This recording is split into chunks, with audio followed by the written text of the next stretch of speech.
Hey guys, what is up? It's Cedar Flags here, and today I will be reviewing what is quite possibly one of the most extreme, intense, awesome roller coasters on this globe. So, this is Intimidator 305 at King's Dominion in Doswell, Virginia. So, this roller coaster is an Intamin Giga that was built in 2010, and it is known for being a mix of Millennium Force and Maverick, both at Cedar Point. And I kind of grew up at Cedar Point. I went there for every year since 2013, and I have a fair amount of experience with both Maverick and Millennium Force. Those are two world-class attractions, so when I went to King's Dominion, I knew I was in for a surprise. So, start your engines. This is my review on Intimidator 305. So, when you first walk into King's Dominion, and if you want to ride Intimidator 305, it is a long walk because Intimidator 305 is at the back tip of the park. And it's not like it's a straight path like how to get to Steel Vengeance at Cedar Point. It's a very weird path if it's the first time that you've been to King's Dominion, even though I knew the layout, most of it. But it was still a weird walk to Intimidator 305. When you reach the back of the park, you were greeted by this tunnel which says Intimidator 305 on it. You could see the structure in the horizon. You go into this really tiny tunnel, and you are introduced to the midway of Intimidator 305.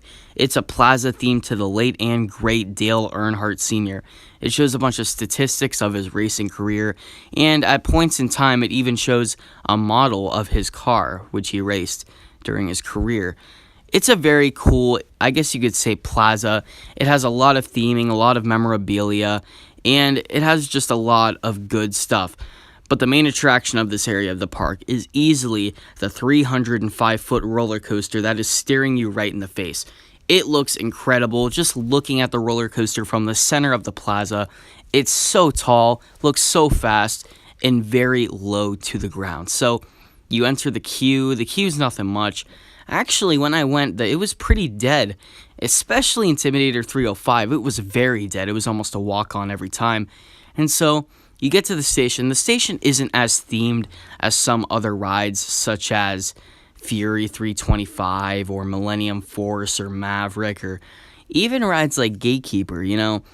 This is still a good station, though. It has a lot of operators working on the roller coaster, and something I thought was really cool was before every train dispatched, it had the sound effect shouting, "Gentlemen, start your engines," which is a tribute to the beginning of a race in NASCAR. So I thought that was so cool.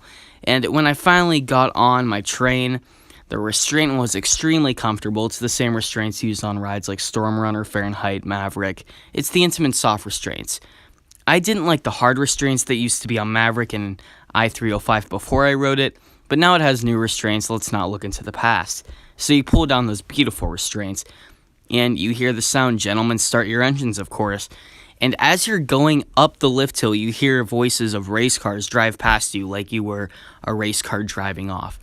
And you get bolted up that lift hill. I've ridden Millennium Force, and that has a cable lift hill.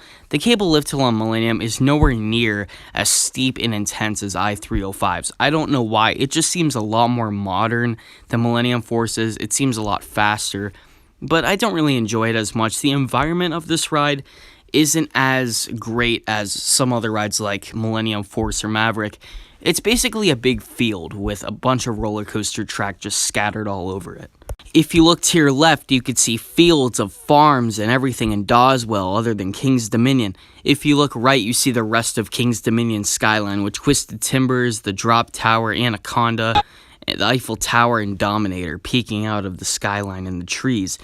But it's a very quick lift hill. You go right over the summit, especially if you're sitting near the back, and you fly over that drop. Like rides like Steel Vengeance, if you're sitting near the back, then you'll pop right out of your seat. This drop, actually, if you're sitting in the back, you will slowly pop out of your seat. It's not as aggressive as Steel Vengeance. But speaking of aggressive, we are about to go into what is one of the most intense experiences I have ever experienced in my lifetime. What follows the first drop is, well, beyond words. It is this right-hand turn, and this right-hand turn is just beyond words. It is wicked. It is doing its work. It is super intense. It is extreme. It's not for the faint of heart. This is the most intense element out of any roller coaster I've ever ridden, for me at least. I don't know about you.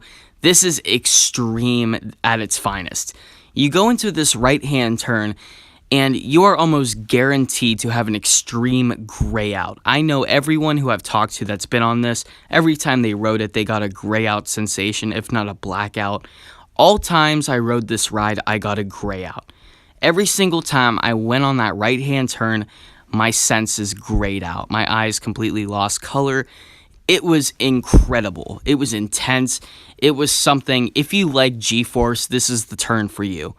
After that, you go into this slight bump, which leads you into this ginormous high-speed airtime hill. This has to be one of the best airtime hills ever. I mean, this is why. It is like at least 200 feet tall. It is a very tall airtime hill. And you would expect an airtime hill so tall to not be as fast. You are flying out of your seat. It's not a quick pop out of your seat, but you actually start to slowly ascend out of your seat, like you're slowly being ejected. But don't enjoy that airtime too long, because we're going back to those freaking positive G's, which this ride is obviously known for. You go into this left bank turn, and you go into this weird airtime hill. This doesn't really give you as much airtime as it gives you positive G's. It takes you into this turn, and then banks you into a vertical, I guess you could say, axis. And then it goes right back into turning. It's a very quick moment. It's surprisingly not snappy when you ride it. I always thought that these elements would be very snappy. They're not. Intamin did a really good job with some of these transitions, including the transitions that follow. Every time I saw an Intimidator 305 POV, this looked like some of the most intense elements ever. They are these switchback turns that I don't even know what these things are. They switch you around. They bank you from left to right, left to right, left to right. And there's like 3 of these. It's incredible. You can put your hands up. It's not jerky. It is perfectly smooth, but it whips you. It whips you good. It gives you force. It gives you an adrenaline rush. It's incredible. It is incredible. And after that, you go into what I call the hidden gem of the ride, and another right-hand turn that leads into a series of airtime hills. This right-hand turn actually made me gray out every single time I went on this ride. I don't know if I'm the only one, but this is almost as forceful as the first right-hand turn. It's a lot slower. It doesn't go 92 miles an hour like the first one did. It might go around 80, 75. Still really fast, though. It's a lot tighter than the first one. It is a very intense element, and this is an incredible element.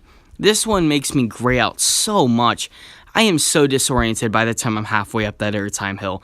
I have grayed out for half the ride at this point, and I don't even know where I am right now. Those 2 airtime hills I consider a break. You know, when people that haven't ridden it yet watch a POV, those airtime hills look just as forceful, if not more forceful. They're very forceful elements. Don't keep me wrong. Those 2 airtime hills are pretty forceful, but still, they're a break considered to the rest of the ride. And literally, before those airtime hills, I could literally not keep my hands up. It is unforgettable. It is intense. It packs a punch. And then you go into these 2 airtime hills. And those 2 airtime hills are awesome. They give you some great sustained airtime. And then you go into this final switch around turn back thingy.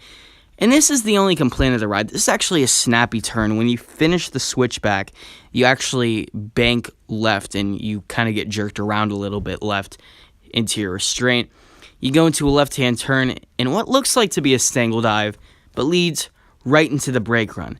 By this time, everyone is just in sheer awe. They do not know what just happened, and I was one of those. My first ride, I was just completely amazed, shocked at how intense this ride could get. This ride is something else. This ride is hard to explain.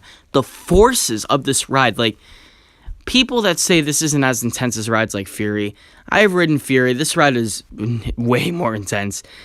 Millennium Force, this ride's way more intense. Maverick, even a forceful ride like Maverick, this ride just kicks it out of the park. This is the most forceful coaster I've ridden. I've ridden Top Thrill Dragster. The launch is extremely forceful. It just doesn't match up to this. It isn't painful. It's not painful at all. It's actually a great feeling, unless you're really faint at heart. but I like my daily dose of G-force. I like Intimidator 305. It's a very fun ride if you like that sensation of butterflies in your stomach while pulling 5 Gs. This is the ride for you. If you like calmer rides, I suggest you go ride something like Millennium Force. But for the true adrenaline junkies, this is for you. So, where does it rank overall? This is the part of the review where I rank it. So, I have ridden all 3 of the full circuit Giga coasters in the United States. Millennium Force at Cedar Point, this and Fury 325 at Carowinds. Actually, I put this at the bottom, unfortunately, but just a little bit under Fury. Millennium Force is my favorite Giga, Fury is my second favorite, and this is my least favorite. But I'm a really big Giga fanboy. Where does this rank? This ranks in my top 5, just barely. It's my number 5 roller coaster. I've ridden almost 70 roller coasters, and this makes my top 5 easily. When I first got that, I was just clapping, applauding. It was incredible. It is beyond words. It is awesome. I know I keep saying the same words over and over again, but if you've ridden Intimidator 305, you understand how incredible this ride truly is and how remarkable of a piece of engineering could do this with being legal. Like, I'm surprised this ride isn't illegal. But no, this ride is incredible. Is it the best at King's Dominion? I really don't think so after getting a bunch of rides on another ride that delivers a lot of force. You probably know what it is by now, but I will definitely talk about it in the reviews coming up in the future. Okay, it's Twisted Timbers, but listen, this is why I like Twisted Timbers better. I'm more of a fan of Airtime. I like popping out of your seat. Plus, it's a longer ride. Intimidator 305 is shorter quickly, and the final couple of elements are extremely snappy. Twisted Timbers hauls. Keep in mind, I went on a 90-degree day, and it was probably the most forceful airtime I've ever experienced, well, tied with Steel Vengeance. So, this is a very close second at King's Dominion. Very close. I love this ride to bits. I love it. It is incredible, and I hope one day I can go back to King's Dominion and experience this once again. What do you guys think about the attraction? I, for one hand, love it. It could be too intense for some people. It could be at my speed. What do you guys think?